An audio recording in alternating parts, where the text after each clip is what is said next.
you can start to think about a quality scorecard for your business.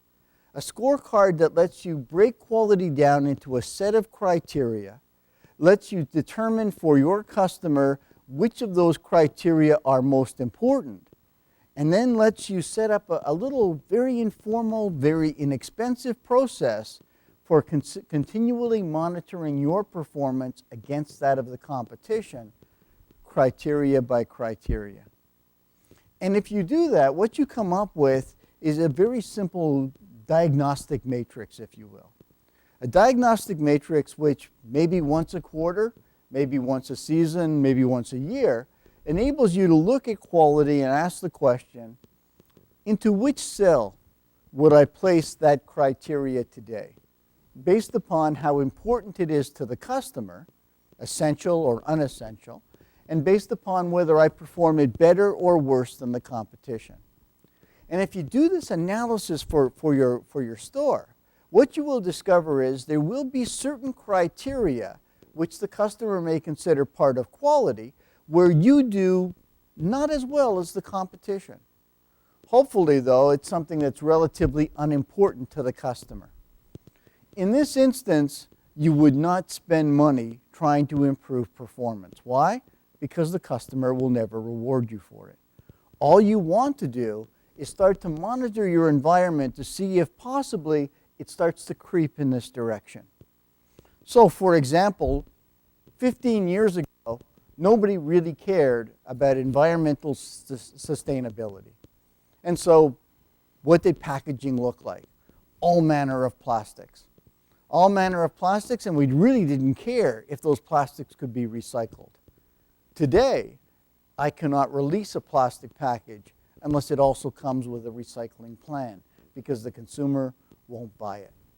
And so here we start to put, what are the things we have to simply monitor over time? You will find that there are some things that you do better than the competition, but which unfortunately are relatively unimportant to the client. These could be some of the consultative services that you provide. These could be some of the extended patient services you provide. Anything that you find in that cell, you now have two choices of a way to go. You can either spend some money, either alone or as part of an industry consortia, on what we would call customer education. This is communication directed at impressing upon customers the role that that service plays in maintaining their healthy life, or in fulfilling the solution to the problem that they face when they come to do business with you. The reason why is that if you cannot get them to appreciate the value of what you do, you will never get them to pay for it. And if you can't get them to pay for it, then the business side of me would say, then you cannot give it to them. So you either convince them to use it, you either find a way to use it, or you lose it. You take that cost out of your business system, and with the money that you save, you then spend it to give them more of the things that they want, more good costs, or alternatively, you pass it on to them in the form of lower prices. Hopefully, you will also find some things in the top right cell. Things that you do better than the competition and which the customer sees as mission critical importance. They absolutely would never buy from someone who didn't give them great service in this area. The rule here, the rule of thumb is very simple. You must have at least one criteria that falls in that cell. If you don't, then you are setting yourself up for price competition. Why? Because nobody ever paid more for something they could get elsewhere for less. Whatever criteria you find in that top right cell, we would call that the foundation of your unique selling proposition or USP. Sometimes referred to as core benefit proposition, sometimes the sizzle on the steak, sometimes the point of customer relevance. Call it whatever you want, whatever the textbook you're reading is referring to it as. But at the end of the day, this is your raison d'etre. This is that mission. This is Starbucks providing a refuge and haven from the hustle and bustle of this world. This is Eaton's never knowingly being undersold. This is whatever you do, it becomes the absolute essential ingredient that no one can ever be allowed to fail to associate with you. This is also the area where you have to be the most competitively vigilant, because any astute competitor will look at your operation, recognize that that's the reason people are coming to you, and their key desire will be to drag you in this direction. In other words, to try and improve their quality on that attribute. And so even though you are already superior, you cannot be any less vigilant in the management of that criteria. The game here is simple.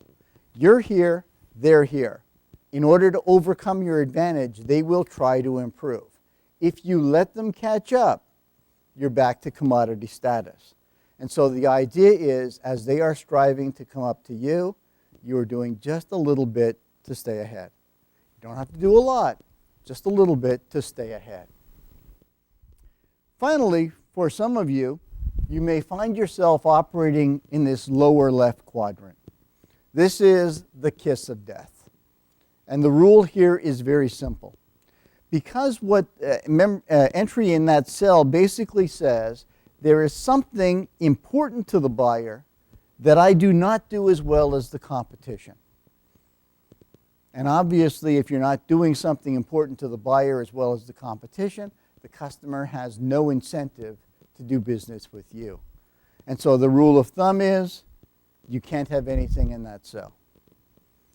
Anything you find in that cell, you must commit to either improving your performance, correcting the impression that the competition does it better than you, or you have to find some way of educating the customer into believing that that criteria they see as essential is perhaps not as important as they first thought. Not necessarily because you're trying to blow smoke in this instance. It may be that they simply don't understand that the same outcome can be serviced in different ways.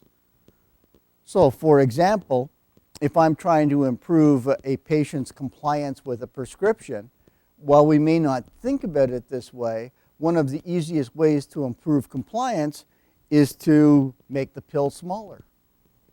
Why does that improve compliance? Well, because the patient doesn't choke, the patient doesn't gag, and so they're more willing to take the pill. But we don't think about it that way.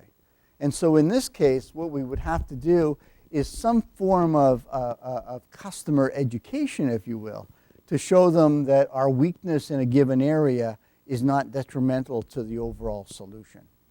Then what we're trying to do, of course, is drive it in this direction. It's a bad cost, therefore we don't have to do it.